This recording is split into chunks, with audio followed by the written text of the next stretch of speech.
Hola, profe, espero que tenga un bonito domingo y ahora yo le voy a platicar un poco de todo lo que hemos estado hablando durante el semestre. Y pues mi nombre es Susana Daniela Cordero Ramos y mi matrícula es 2147803. Mi salón es el 101 y mi grupo es el 11. Somos de segundo semestre. Bueno, pues empecemos.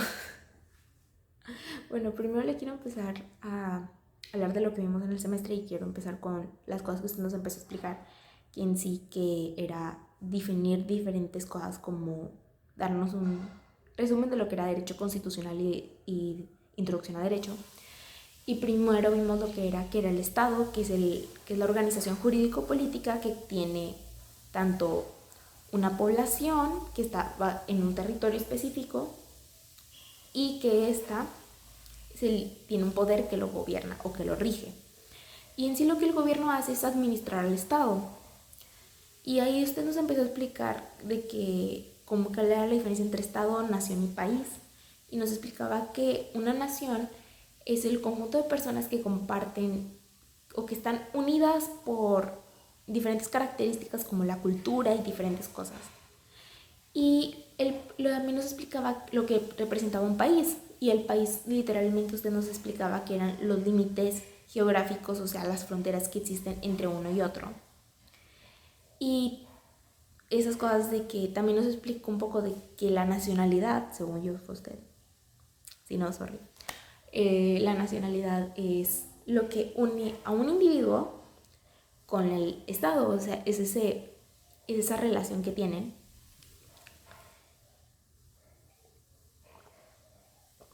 Y después empezamos a hablar sobre la Constitución. Y nos decía usted que la Constitución era la norma suprema, o sea, era la ley que estaba arriba de todas las demás que están en México. O sea, no hay una norma mexicana que esté arriba de la Constitución. Y de ella se origina todo lo que es el derecho en México, de cómo se maneja, qué se realiza, cómo se realizan y todo eso. Y de esta misma salen todas las leyes generales de las diferentes ramas del derecho, como sería el administrativo, el penal, de que existen las leyes generales de víctimas, el derecho procesal, o sea, todo sale también de cómo lo está diciendo la Constitución que debe de hacerse. Y también la misma Constitución lo que hace es que limita el poder público, o sea, evita que el Estado cometa violaciones de los derechos humanos de otras personas. Y usted nos explicaba que había dos derechos. Usted nos explicaba dos derechos, que era el derecho objetivo y el derecho subjetivo. Y en sí lo que era el derecho objetivo era que literalmente solo eran normas escritas, o sea, eran el el Código Penal de Nuevo León, esas eran, ¿cómo se llama? El derecho objetivo, porque es una norma escrita. Y después usted nos hablaba del derecho subjetivo, que en sí es que son las facultades que tiene el individuo para exigir o no el goce de sus derechos. O sea, ellos pueden ir a exigir su derecho a petición y pedirle a algún juez o pedirle a alguna autoridad como que te gastaste el dinero este periodo administrativo que estás teniendo y todo eso. Y todo el derecho sustantivo, que en sí lo que es el contenido del derecho, y el derecho adjetivo es el procedimiento para aplicarlo. También nos explicaba usted eso. Y nos explicaba que sin uno no se puede hacer valer el otro. O sea, si no tenemos el derecho sustantivo, no podemos hacer valer el derecho adjetivo. Entonces uno depende del otro completamente. Y bueno, ahora sí, vamos a empezar con lo que usted vimos en nuestra primera presentación, que era de que la historia del derecho, de los derechos humanos y todo esto. Y primero empezamos a ver lo que era el cilindro de Ciro, que era en Persia por los años 1500 a.C. por ahí. Y en esta se proclaman de que la libertad de religión, de que cada persona puede,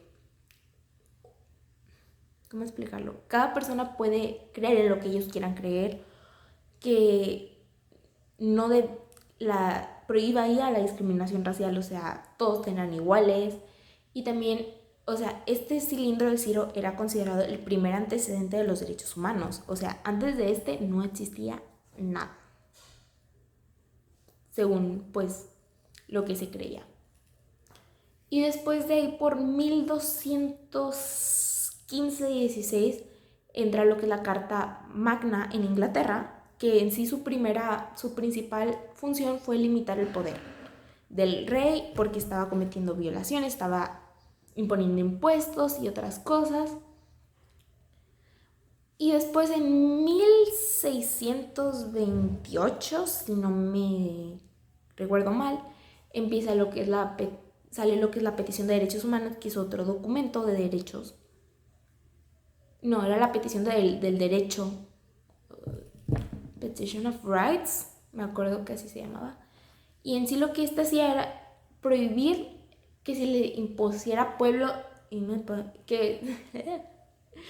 En sí esta prohibía que se le impusieran impuestos al pueblo sin que el parlamento lo aprobara. Y hablábamos de esto en clase, me acuerdo. Y después estaba lo que era la ley de habeas corpus. Y en sí lo más importante que hizo esta fue de que nadie podía ser detenido sin una justificación. O sea, nadie podía ser detenido nada más porque sí. O sea, tenía que haber un sustento de por qué se le estaba deteniendo a la persona. Y esto fue por ahí de 1680 y tantos. Y también por ese tiempo sale lo que es el Bill of Rights, que en sí lo que hizo fue de que el Bill of Rights realmente lo que hizo para el Estado moderno fue sentar las bases en todas las libertades que ahora tenemos. Y todo esto que estaba pasando en Europa terminó influyendo a lo que pasaba acá en América. Y así empezó con la Declaración de Independencia de Estados Unidos y todo lo que fue pasando en ese tiempo de que con su constitución y después el Bill of Rights de ellos. Y todo eso pasó en los 1700, como de 1770 hasta como 1795, por ahí todo empezó a pasar. Y todo esto se empezaron a reconocer las libertades civiles, que ahorita son conocidas como libertades civiles básicas, pero en ese momento eran algo increíblemente nuevo porque no pasaba, no eran respetadas, no existían para las personas. Entonces, para estas personas que existieran estas libertades civiles que ahora nosotros conocemos básicas, era impactante porque para ellos jamás habían existido. Y todo esto que estaba pasando en el mundo, regresamos a lo que es Europa, de que dio la inspiración suficiente para que en Francia hicieron una declaración de derechos hacia el hombre y hacia el ciudadano, de ahí por 1789, 88 por ahí, me acuerdo, pero en esta nada más reconocían los derechos del hombre, o sea, las mujeres, nada, que, o sea, claro, reconocemos los derechos de los hombres. Y ya unos años, ¿cuántos años más tarde? De ahí de 1791, 92 por ahí, es una mujer que es Olympe de Gouges, no sé cómo pronunciar el apellido, la neta. Ella saca un documento que se dice la Declaración de Derechos de la Mujer y de la Ciudadana, pero aunque en este caso ya era hacia mujeres, nada más hablaba de las mujeres de clase alta, no hablaba de las mujeres pobres o de las mujeres que no tenían ingresos o de las mujeres que no estaban en el auge de la sociedad. O sea, hablaba de las mujeres como duquesas y todas ellas, pero no hablaba de esas mujeres que vivían del día a día. Y o sea, es como de que, ¿por qué no cuentas a todas si ya vas a hacer eso? O sea, es muy impactante ver que no hacían eso. Y después de muchos años, de ahí como de 1945, el siguiente antecedente que podemos ver es que después de la Segunda Guerra Mundial, después de que los nazis hicieran el Holocausto y pasaran cosas horribles en ese tiempo, se fundó lo que era la ONU, la Organización de las Naciones Unidas, en donde muchos estados, como 50 según yo, si no me estoy equivocando, se juntaron en San Francisco a unir fuerzas y ver qué podían hacer por la sociedad, ya que Esto era la segunda vez que pasaba esto, que Alemania intentaba invadir y no se lograba nada aún con la organización que se hubo en el momento. Que en el momento en donde acaba la primera se crea otra organización para asegurarse que Alemania no vuelva a armarse y no vuelva a suceder estas cosas. Pero esta no hizo nada, no se aseguró de nada y volvimos a tener el mismo problema. Y de ahí sale la ONU, como una respuesta a las necesidades que hubo en su momento que no se cubrieron con la anterior. Y de esta misma, como en 1948, en 1948 proclamó la Declaración Universal de Derechos Humanos, que consta de 30 artículos, y en estos busca proteger la dignidad humana de todo el mundo. O sea, no importaba si estabas en Kenia, no importaba si estabas en México, no importaba si estabas en Estados Unidos, todos podíamos tener derechos. El problema es que ahorita el gobierno, no todos los gobiernos, pues lo admiten o lo respetan. Por eso se puede ver que hay, violaciones a derechos humanos básicos en Pakistán hacia las mujeres y hacia los hombres. O sea, vemos muchas esas cosas y si ya tenemos ese documento, ¿por qué nos hace valer? Porque los estados no los reconocen todos y es muy diferente todo lo que está pasando allá de lo que está pasando aquí. Y ok, después de esto empezamos a ver lo que era la historia mexicana. Y en México esta historia está medio caótica, la neta.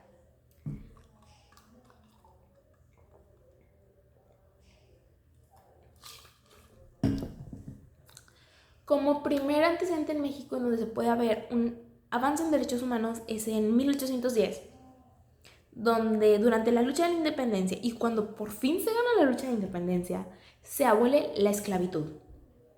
O sea, después de muchos años de pelea para que el país fuera libre de España y de todo lo que estaba pasando en España,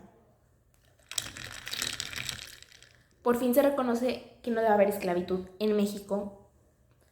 Y todo eso, y gracias a esto, Morelos redactó el documento Sentimientos de la Nación, que como usted no lo mostraba en su momento en clase, no es un documento perfectamente escrito, porque en ese momento no había, pues, educación. O sea, que es un derecho ahorita humano que es increíblemente raro ver que no era válido, que no era un derecho humano, porque para nosotros es la normal decir, derecho humano, educación. Entonces, y también en este mismo documento, o sea, me acuerdo que veíamos que defendía la justicia social y y el salario justo, y en esta misma fue la primera en México, según yo, en donde se habla de la educación, de que todos deben de tener una educación. Y es muy impactante ver que, o sea, hasta 1813 sale este documento donde habla de la educación, pero nosotros ya en este siglo decimos, la educación, o sea, X, o sea, todo el mundo la tiene, pero es el hecho de decir de que ahora sí es así, pero en su momento, hubo un momento en donde no era así. O sea, es demasiado impactante. Me acuerdo que esas cosas me impactaron mucho en clase. Y después está la Constitución de Apatzingán, no me acuerdo bien cómo se dice, la neta. Y en esta, realmente lo que hacía, realmente esta como que Constitución lo que reconocía, o no sé cómo decirlo, reconocía o decretaba la libertad, la igualdad y el derecho al trabajo. En sí esos eran como que sus principales puntos. Y después ya en 1824 se promulga la primera Constitución Federal, donde se nos reconocía como un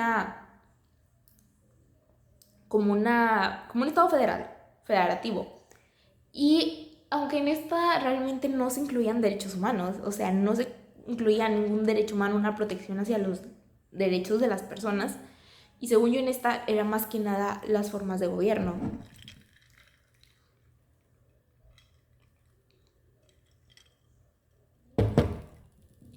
Y ya de ahí por 1857 se reconoció la igualdad ante la ley, o sea que tú, yo, todos éramos iguales ante la ley.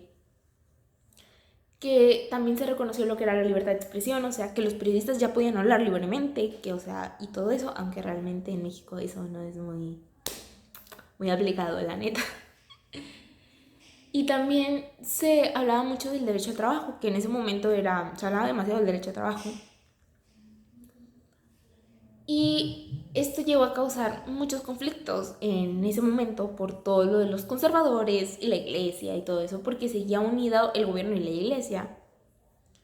Y, lo, y eso llevó finalmente a lo que fue la guerra de reforma y después nos llevó a las leyes de reforma que implementó el señor Benito Juárez.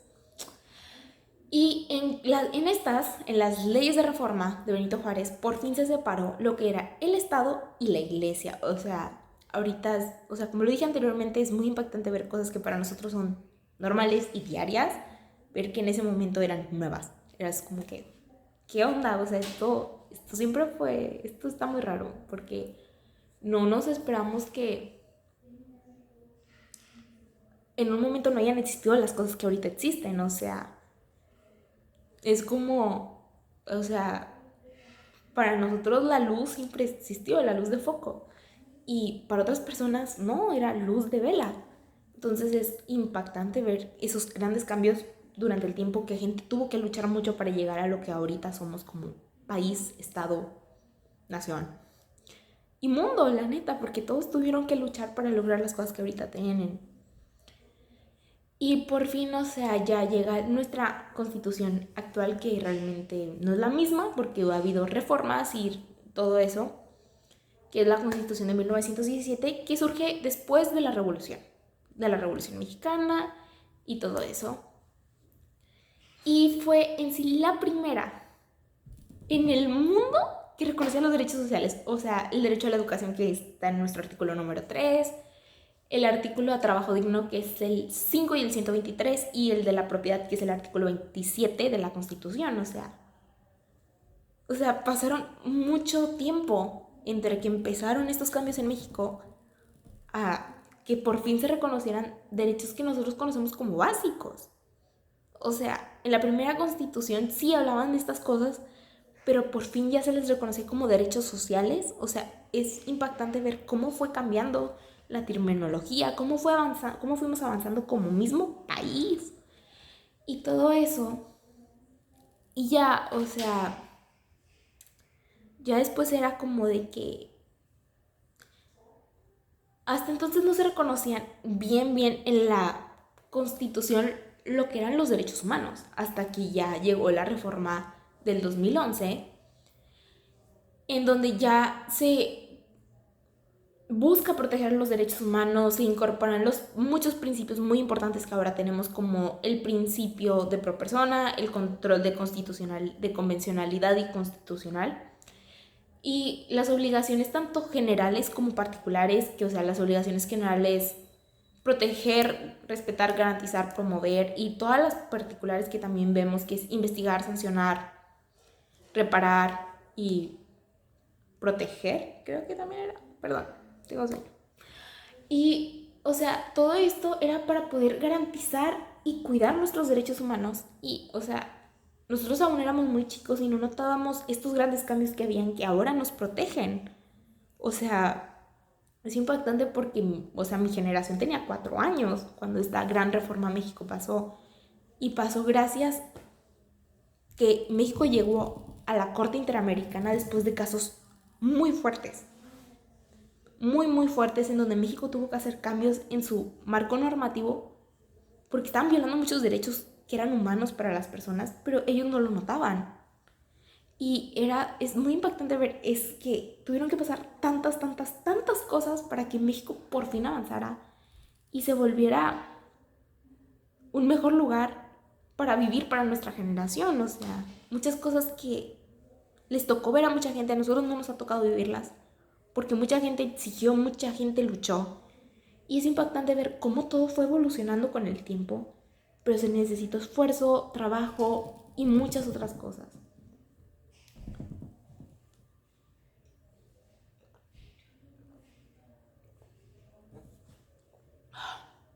Perdón. Y ahí empezamos a hablar también de lo que es la ONU, y que es el organismo internacional más importante de derechos humanos, o sea, no solo en derechos humanos, en todo, o sea, abarca tantas cosas la ONU, o sea, tiene múltiples órganos como sería la Asamblea General, es donde están todos los estados miembros, en donde está, y de estos grupos, o sea, está México. Uno de los estados miembros de la Asamblea General es México, en donde hablan todos e intentan resolver disputas, o sea, intentan ver por la paz del mundo, o sea, por la paz de todos. Y también tienen lo que es el Consejo de Seguridad, que tiene 5 miembros de que permanentes, que son Estados Unidos, Rusia, China, Inglaterra y Japón. No, Japón no. Bueno, vamos a decir que es Japón. Y son otros 10 que no son, que son de que rotan, o sea, que no son permanentes, o sea, que van rotando. Y México ha sido parte en múltiples ocasiones, me acuerdo que lo investigué si México había llegado a ser parte de, ¿cómo se llama?, de esto. Y me acuerdo haber visto que sí habíamos sido partes en diferentes periodos de años. Y me acuerdo que creo que del 2020 al 2021 fuimos parte del Consejo de Seguridad. O del 2020 al 2022, por esas fechas estuvimos parte del Consejo de Seguridad. Pero ahorita mismo México no es parte del Consejo de Seguridad. Y de ahí está lo que es la Corte Internacional de Justicia, que es lo que resuelve las disputas legales, o sea, cuando pasa algo en un estado o eso, o se pelean entre varios, o sea, terminan yendo a Corte Internacional de Justicia para resolver estos conflictos, pues de la manera pues más pacífica posible, ¿verdad? Pero lo que es en América, la región americana tiene, para que se protejan los derechos humanos, no es directo hacia la ONU. Tenemos algo antes que se creó bajo la Convención Americana de Derechos Humanos, que también es conocida como Pacto de San José, y esta se promulgó, creo que es el término correcto, en 1969, pero México la adoptó porque no fue, la adoptó en 1981. Y este mismo tratado dio lugar a México a varios órganos importantes ahorita que nos llevaron a muchos cambios que ahorita tenemos, que es la Comisión Interamericana de Derechos Humanos, que en sí es a quien le mandas las denuncias cuando en México no se te resuelve un caso o algo en específico. Es como que ahí vas y pones tu denuncia de que esto no me lo han resuelto, esto está pasando, ¿por qué no está, México está haciendo algo? Pues las personas tienen que ir ahí, tienen que ir a decir, oye, está pasando esto, háganme caso para que México haga algo. Y lo pudimos ver en los 4 casos que después vimos, que fue Radilla Pacheco, que es de personas desaparecidas, Campo Dot, que es tortura, el caso Campo Algodonero, que es el de feminicidios y violencia contra la mujer, y el otro que es el de Goodman, el de Castañeda Goodman, que son derechos políticos. Y ya los entraremos más adelante. Y después está también lo que es la Corte Interamericana de Derechos Humanos, que es quien emite las sentencias, que es cuando esos casos ya se aceptaron, porque no siempre que metes una denuncia el caso se acepta. O sea, también existen casos que se desechan y dicen, no, o sea, este caso no es admisible, este caso te faltan hacer cosas para que sea admisible conmigo.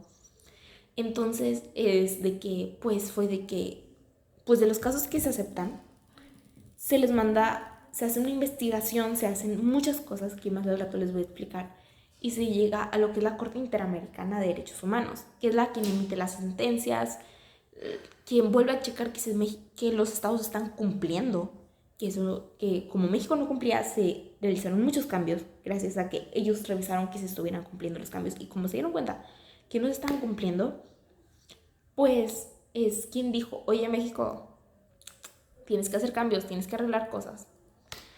Y pues otro organismo, pero ya no internacional, sino más México, que es el encargado de los derechos humanos, es la CNDH, que es la Comisión Nacional de Derechos Humanos, que es quien protege a las personas del abuso del poder del gobierno. O sea, si algún gobierno te vulnera un derecho o algo así, son quienes en sí puedes ir con ellos directamente. O en México también en Nuevo León también tenemos lo que es la Comisión Estatal de Derechos Humanos del Estado de Nuevo León. Y ellos también, o sea, hacen lo mismo, pero ya a un nivel muy local. Pero cuando llegas a la Comisión Nacional de Derechos Humanos ya es como de que puedes llegar ahí sin haber entrado al estatal, pero también, o sea, puedes entrar al estatal y después irte a la nacional. Una no te exenta de la otra. Y, o sea, es de que tienes el área jurisdiccional y la no jurisdiccional en México, que es de que entrar a la comisión. Ir a la Comisión de Derechos Humanos si estás seguro que se te violó un derecho humano.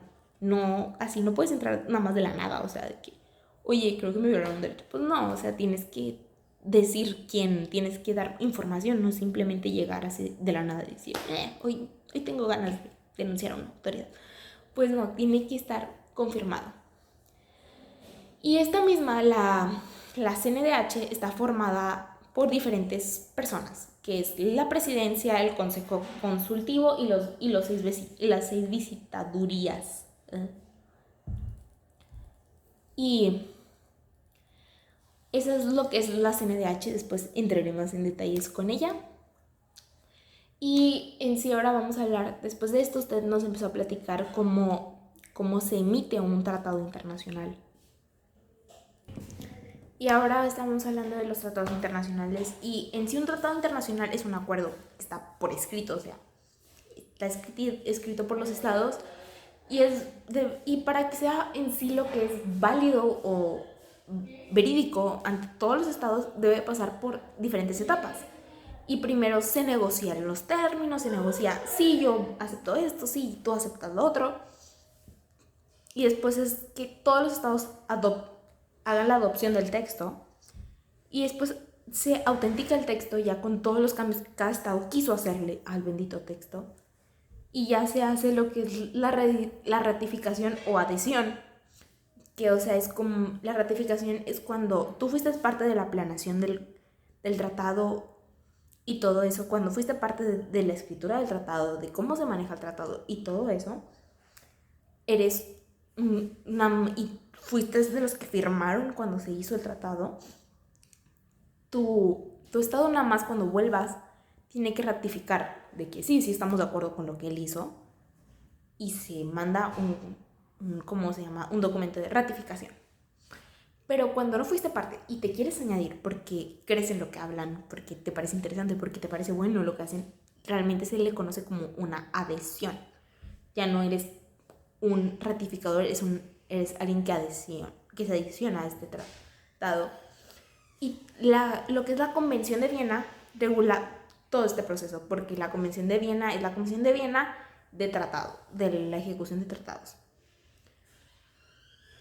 Y en sí también ellos ponen como que ciertos términos de que, como que cosas como de que un estado puede firmarlo y poner una reserva de que no quiero que se me valgan estas cosas porque en mi estado no. Como lo sería en México, que México en la Declaración Universal de Derechos Humanos es que todos pueden ser votados, pero México según yo sí era la Declaración Universal de Derechos Humanos, si no, perdón. Y en México dijo no todos, porque como todos los problemas que nosotros tuvimos con la iglesia, como se los acabo de comentar, México dice, me reservo de que del clero eclesiástico, de que la gente de la iglesia pueda tomar cargos de gobierno, porque, o sea, México está intentando evitarse todos los problemas que hubo con todo lo que pasó y todo lo que tuvieron que hacer para poder librarse de esas situaciones, para volverse a meter diokis. O sea, ellos dicen, ok, me gusta todo lo que dices, pero por todo lo que ha pasado en México, eso no quiero que valga en México. Y se lo aceptan obviamente y dicen, pues, o sea, no nos afecta. Entonces, pues, lo aceptan y todo. Y en México, la única persona que puede negociar tratados internacionales es nuestro presidente. Pero todos los tratados no solo son de que el presidente diga, vale, sino que el Senado, o sea, las cámaras, el Congreso de la Unión debe de aprobarlos. O sea, no es nada más que el presidente diga, va, tiene que estar de acuerdo también lo que es el Senado. O sea, nuestro Senado tiene que estar de acuerdo para que esté... Perdón por divagar, la neta. todo nuestro Estado tiene que estar de acuerdo para que este tratado se haga válido, sino de que si el Senado no está de acuerdo, perdón, pero se va para atrás. O sea, es como de que no. Y también todo esto entra, la entrada en vigor de un tratado. Los tratados de derechos humanos están en la misma jerarquía que nuestra Constitución. O sea, el que proteja más a las personas, como es el principio pro persona, es el que se pone enfrente. O sea, si un derecho se protege más en un tratado internacional, más que en la Constitución, se aplica a nuestro tratado internacional. Sobre todo si México es parte, si no, pues nos jodimos. Perdón. Um,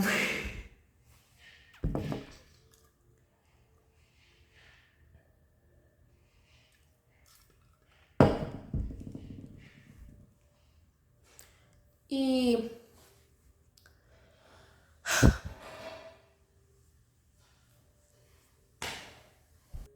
ok, y después de esto usted nos empezó a explicar lo que era un acto jurídico y un hecho jurídico, que son cosas diferentes. En sí lo que es un acto jurídico es una persona por su voluntad genera efectos legales, como yo quiero hacer un contrato con tal persona. Ese es un acto jurídico, porque yo en mi voluntad y la voluntad de la otra persona es hacer un convenio, hacer un contrato que nos está beneficiando a todos al final del día.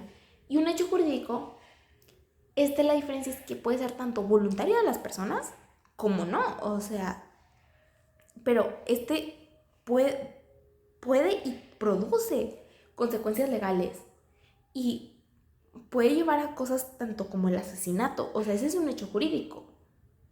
¿O no? Perdón. Ok, sigamos. Y las sentencias judiciales en sí tienen 4 partes. Las sentencias se dividen en 4 partes, que es el preámbulo, que es como el contexto de qué está pasando, por qué pasó, no sé qué. Y después están los resultandos, los considerandos y los resolutivos. En los resolutivos se va explicando de que como esto pasó, se va a hacer esto, esto y esto. Y después usted nos empezó a explicar lo que era una jurisprudencia. Ok, ahora algo que después usted nos empezó a explicar eran las jurisprudencias. Y las jurisprudencias interpretan la ley, pero no son ley. Pero llega a ser obligatoria si pasan ciertas cosas o lo manda ciertos órganos. O sea, se vuelve jurisprudencia de que si ya órganos lo han dicho, de que va. Y la Suprema Corte de Justicia de la Nación estableció que todos los jueces deben de aplicar el bloque de constitucionalidad y lo que es el control de convencionalidad. Y lo que quiere decir con esto es que deben de revisar que nuestras leyes internas estén acordes con los tratados internacionales. O sea, que todo esté en norma de que tal cosa es de derecho y está también, o sea, que nuestra ley esté debe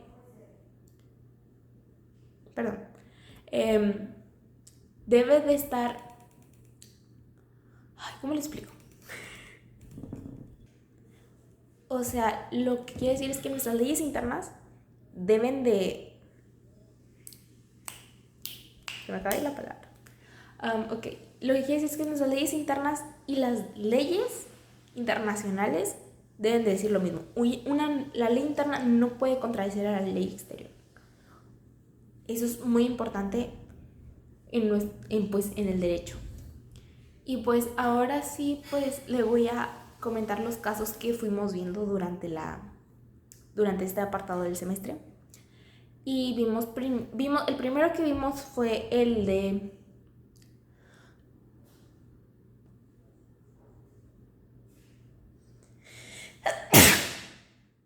perdón.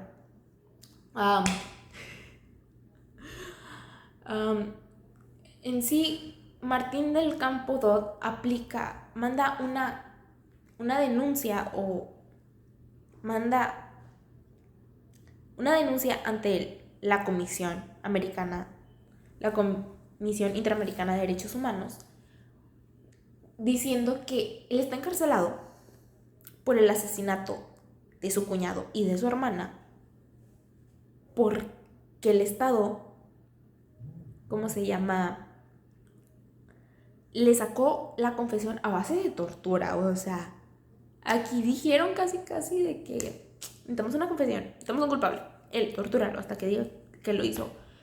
Y o sea, todo se basó en esa confesión. O sea, todo el caso se basó en la confesión obtenida bajo tortura. Pero esto no pasó en el periodo en donde ya habían aceptado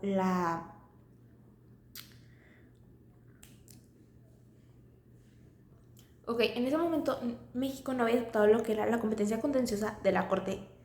Cuando pasaron todas esas cosas, aún no aceptaban. Entonces, en sí, todo este caso no se puede llevar a la Corte Interamericana. Y en sí México lo que hizo fue decir ratione temporis. Como no lo habíamos ratificado la competencia contenciosa de la Corte, no pueden juzgarnos por esto. Y fue, creo que, el único caso en donde México casi se fue exento. Pero sí se le dijo a México de que no puedes estar haciendo válidas de que confesiones obtenidas bajo tortura. Y sí se le dijo de que, oye, tienes que indemnizarlo, pero realmente, o sea, no se hizo nada porque, pues, México en sí, en la legalidad no estaba obligado, porque aún no era parte de esto cuando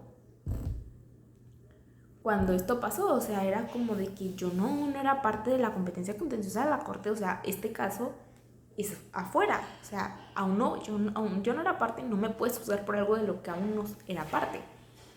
Y de ahí este caso llegó a la Corte y solucionó todo eso por el 2004. Y después llega el caso de Castañeda Guzmán, que es un caso de derechos políticos, en donde Castañeda Guzmán quería postularse para la presidencia, pero era un candidato independiente, no tenía un partido. Y la ley mexicana no aceptaba candidatos sin partido. Entonces, era el hecho de que cuando se intentó meter su solicitud antes de tiempo, sí metió la solicitud antes de tiempo, diciendo, oigan, me quiero postular.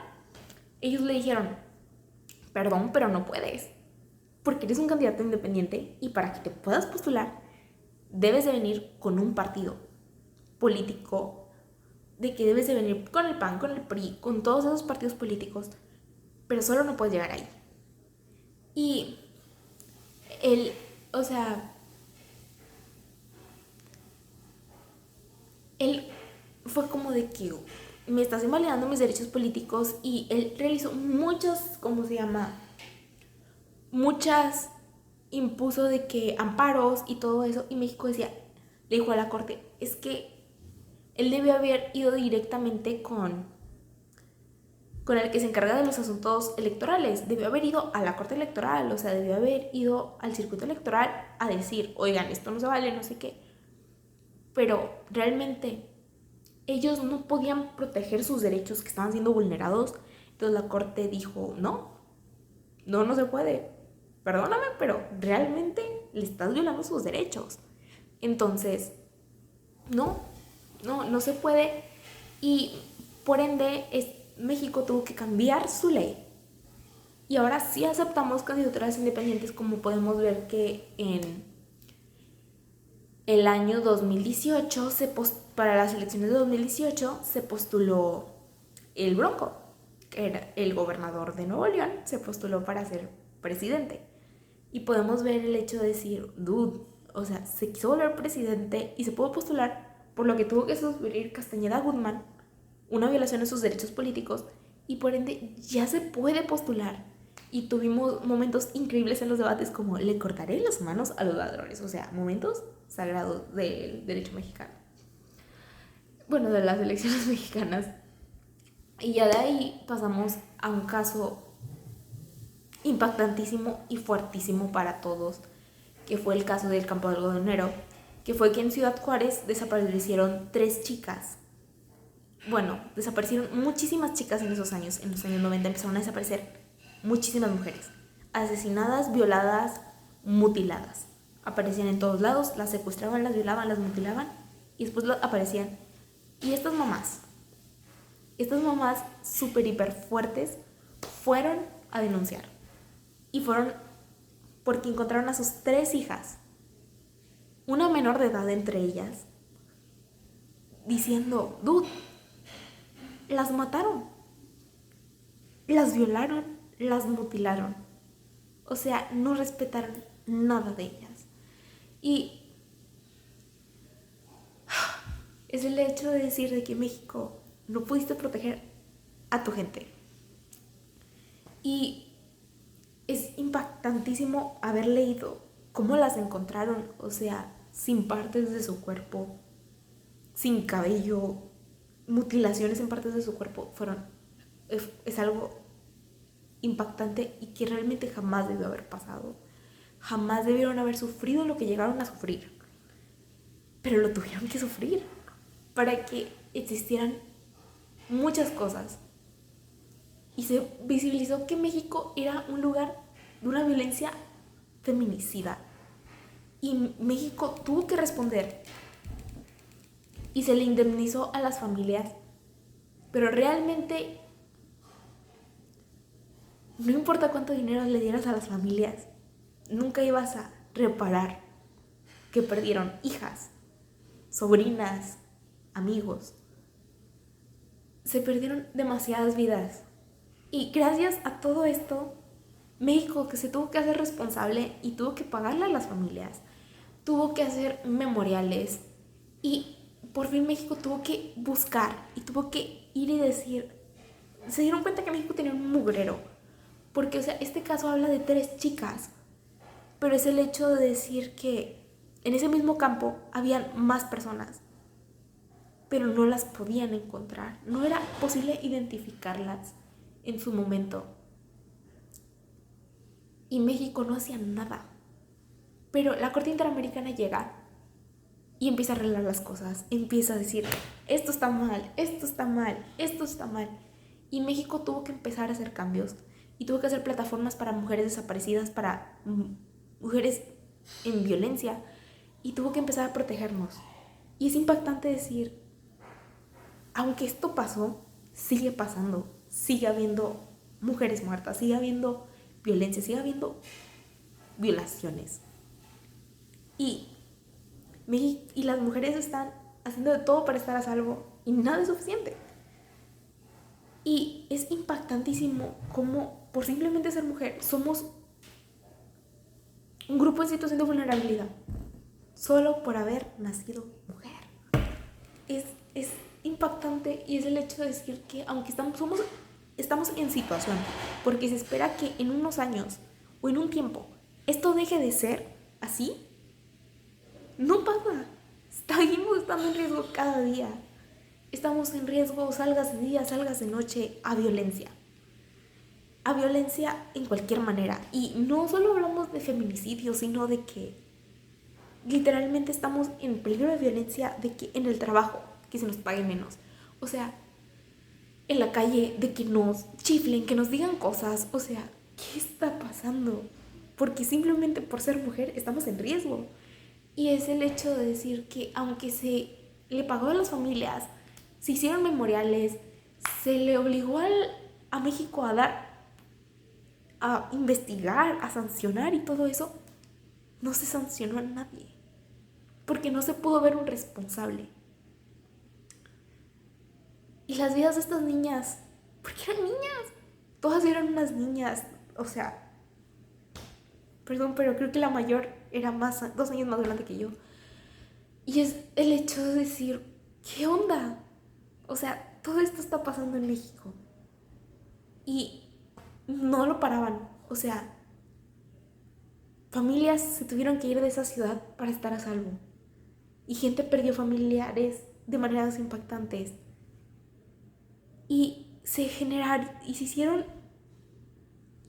o sea, en el momento de que se investigaba las situaciones, se confundían cuerpos, se cremaban, se perdían evidencias, o sea, las mismas autoridades no cuidaban el proceso, o sea, violaban el mismo proceso de investigación. Y o sea, o sea, no puedo, o sea, es demasiado impactante, o sea, el hecho de decir de que familias tuvieron que vivir tantas cosas para que ahora haya una mayor protección que ni siquiera está protegiendo del todo. Es demasiado. Y perdón por este momento de vulnerabilidad o de mucha plática. Y pues ya el siguiente caso que vimos de la Corte Interamericana fue el Radilla Pacheco, que en sí Radilla Pacheco fue una persona que fue desaparecida por el mismo ejército, allá de los años 1900, no, yo creo que 1800, 1900, no me acuerdo bien en qué fechas desapareció, pero fue el hecho de que México, aun cuando desapareció una persona, la torturó, porque lo más seguro es que la torturó. O sea, la familia tuvo que ir años después, cuando ya la Corte Interamericana tenía jurisdicción en México, a decir, oye, esto pasó, no nos dicen, no nos dan los restos, no nos dicen nada, no se hace nada. Y México intentó volver a implementar relativos temporales. O sea, para salvarse de algo que estaba haciendo. Y o sea, esto nos hizo ver súper mal ante el mundo. Y, o sea, sí, o sea, pasó cuando la corte no era parte de México. Pero que hizo la corte, dijo, sigue desaparecido. Pero hasta que se encuentren los restos o reaparezca Radilla Pacheco, tienes que seguirlo buscando. Y esto este caso al mismo tiempo llevó que México tuviera que hacer muchos cambios en su marco legal. Porque cuando México no quiso cumplir con lo que les estaba pidiendo, entonces México fue como se llama, empezó a hacer cambios, después gracias a este caso y a que México no estaba cumpliendo y no estaba haciendo lo que la misma Corte Interamericana le pidió al checar de que, oye, México no está haciendo nada. ¿Qué hizo México? O sea, ya se puso las pilas y empezó a hizo todo lo que les pidió que hicieran, todos los resolutivos, todo lo que tenían que hacer, por fin lo empezaron a hacer. Cuando se empezaron a ver los expedientes varios y todo eso, y se empezó a ver como de que México hace esto, México hace el otro, pero ya fue cuando la Corte Interamericana volvió y le puso una multa a México porque no estaban haciendo caso. O sea, México, ¿qué onda? O sea, no fue como de que ellos, de que, oye, la cagamos, vamos a arreglar esto. O sea, fue como de que ya cuando se le puso una multa a México y empezó a verse otra vez mal ante lo que es el mundo, fue cuando México dijo, pues vamos a hacer las cosas que nos pidieron. Se le indemnizó a la familia y se empezaron a realizar todos los cambios y por fin México empezó a hacer cambios en nuestra misma constitución, que fue la reforma del 2011, cuando ya se pudo ver el gran cambio y se pudieron integrar los derechos humanos y fue de que se hicieron de que la prohibición de la tortura y México por fin de que tratos inhumanos y tortura prohibida y por fin fue cuando México aceptó esas cosas y es demasiado impactante ver que tuvieron que pasar tantas cosas y México tuvo que tener una humillación mundial para que México hiciera esos cambios. O sea, fue el hecho de que no fue algo simple, no fue de que nació de México, o de nuestras autoridades, fue como de que entre todos, ya cuando vieron que la cosa estaba fea y que ya la corte les puso una sanción, todos unieron y dijeron, vamos a arreglar el pedo, vamos a arreglar todo lo que no habíamos arreglado para que esto no vuelva a hacer, porque la misma corte le dijo, vamos a volver a checar que todo se esté haciendo. Porque le dijeron a México, ¿qué estás haciendo para cumplir lo que te dijimos? Dijo, México no había hecho nada. Pues fue el hecho de decir, ¿qué onda México? ¿Qué estás haciendo? Y ya hoy fue cuando México hizo algo. Entonces, o sea, es impactantísimo saber que tenemos que tener a alguien detrás de nosotros para que se hagan los cambios. Para proteger al pueblo, a la ciudadanía. Y por fin, después de tantas situaciones, por fin se hizo ese cambio. O sea, ¿qué pedo?